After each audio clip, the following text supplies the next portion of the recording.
तेजस्विनामधीतमस्तु विद्विषावहै మొత్తం పులుసు ఉంది కదా టమాటా రైస్ ఎట్ అవుతుంది టమాటా ఒక టమాటా ఉంటే టమాటా రైస్ మొత్తం పులిసే కదా టమాటా రైస్ మొత్తం టమాటా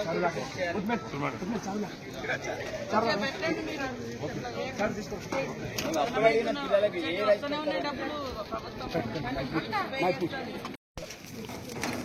అది వదిలిపెట్టేది లేదు. అందరం కూడా దీని మీద ముఖ్యమంత్రి గారు కూడా స్పెషల్ గా కేర్ తీసుకొని ఈ ఛార్జెస్ కూడా ఇంత ఆర్థిక ఇబ్బందులు ఉన్నా కూడా డైట్ ఛార్జెస్ కానీ కాస్మెటిక్ ఛార్జెస్ కానీ 10-15 years బ్యాక్ ఉన్నటువంటిది మళ్ళీ ఇప్పుడు అప్పుడెప్పుడో పెంచారు. ఇప్పుడు మళ్ళీ 7 ఏళ్ల తర్వాత ఇంకోటైతే 10 ఏళ్ల తర్వాత పెంచడం లేదు.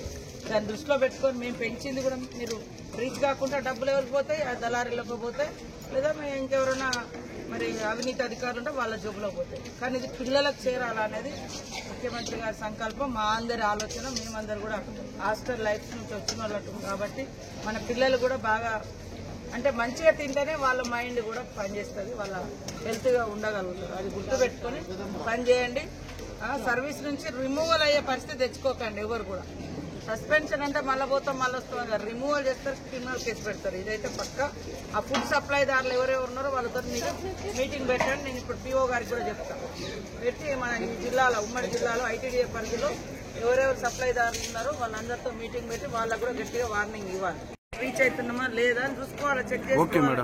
అట్లనే పాత లెక్కనే పాత లెక్క లేదు మేడం, మార్చాలి ఖచ్చితంగా. మార్చిన మేడం పిల్లలకు అడగండి. నేను రోజు అట్లా కాదు మార్చిన నేను ఆల్రెడీ.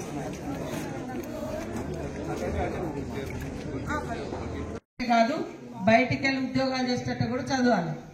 అవును కదా, అంతకుముందు ఇంటర్ 10th తో కూడా చాలా ఉద్యోగాలు ఉండేది ఐటీడీఏ నుంచి కూడా. రాను రాను మరి చదివే వాళ్ళ సంఖ్య కూడా పెరుగుతూ ఉంది, కాంపిటీషన్ కూడా పెరిగింది.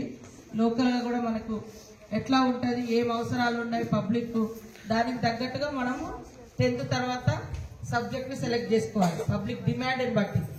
మీరు ఎదిగిన తర్వాత ఇప్పుడు 10th వాళ్ళు ఇంటర్కి వెళ్ళేటప్పుడు ఈ 5-10 years ఏ కోర్సుకు డిమాండ్ ఉంటుంది అనేది కూడా మీరు టీచర్ల నుంచి తెలుసుకోవాలి. 10th అయిపోగానే ఇళ్లలో ఉండకూడదు, మళ్ళీ కాలేజీలో జాయిన్ కావాలి. అవుతారా? ఓకే. మీకేమన్నా ప్రాబ్లం ఉంటే చెప్పండి, మీ పేరెంట్స్కి అయినా చెప్తే వాళ్ళు మాకు చెప్తారు. ఒకవేళ మేము అందుబాటులో లేకుంటే మీ అమ్మ నాన్న వాళ్ళకి చెప్పండి. సార్లు పట్టించుకోలేదనుకోండి, మీ అమ్మ నాన్న వాళ్ళకి మా హాస్టల్ ఇట్లా అవుతుంది ఎమ్మెల్యే గారిని చెప్పండి అంటే వాళ్ళు ఖచ్చితంగా చెప్తారు. సరే, ఏదేమైనా కూడా ఈ రోజు నుంచి మీకు ఇంకా క్వాలిటీ ఫుడ్ ఇవ్వాలని మన సీఎం రేవంత్ రెడ్డి గారు ఆదేశించి డైట్ ఛార్జెస్ పెంచడం జరిగింది. అవన్నీ కూడా పెంచారు అదే. సరే, సస్పెన్షన్ లేకపోవచ్చు కానీ ఖచ్చితంగా ఆయన బాధ్యులను చేస్తాం, క్రిమినల్ కేసులు పెడతాం, బిల్లులు కూడా చెల్లించాము ఆ సప్లైదారుని కూడా. అది ఈ రోజు నుంచి మన మొత్తం ఐటీడీఎల్ కానీ ఇతర డిపార్ట్మెంట్ కానీ స్కూల్స్ అందరు కూడా ఇది ఫాలో కావాల్సిన అవసరం ఉంది.